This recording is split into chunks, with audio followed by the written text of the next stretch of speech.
பசங்களாம் இதில் தான் போகிறாங்க வராங்க. எல்லா தண்ணி கழிவு நீர் தண்ணி பாதாள சாக்கடை தண்ணி ஃபுல்லாக வந்து நிற்கிது. கவுன்சிலர் என்ன ஏதுன்னு யாரும் வந்து இங்கே பார்க்குற வேலை கிடையாது. எங்களுக்கு ஒரு தெரு லைட்டு கிடையாது.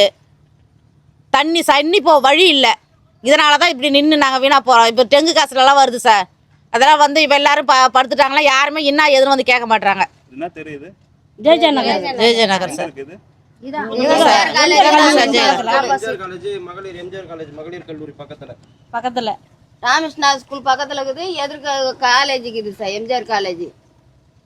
இது இருந்தே எங்களுக்கு இதுல மரியாதையே கிடையாது சார். எங்களுக்கு இப்படி இருந்தா எப்படி எங்களை மதிப்பாங்க? அந்த ஏரியால இருக்கிறவங்க இந்த ஏரியால இருக்கிறவங்க எங்களை எப்படி மதிப்பாங்க? எம்ஜிஆர் கல்லூரில இருந்து எங்களுக்கு இடம் விட்டாங்க. எங்களுக்கு இடம் விட்டு 1.25 சென்டில் நாங்கள் இருந்தோம். ரோடு போட்டு விட்டாங்க. ரோடு நல்லா தான் இருந்தது. இந்த பாதாள சாக்கடை எடுத்து எங்கள் ஏரியாவை வீணாக்கிட்டாங்க. என் புள்ள குட்டியெல்லாம் காயலோட கிடக்குது. 1 மாசமா எக்ஸாமுக்கும் போகல, ஒன்றும் போகல. காயலோட வீட்டில் படுத்துங்குது. நேற்று தான் திங்காம அன்றைக்கி தான் பள்ளிக்கூடம் போனான்.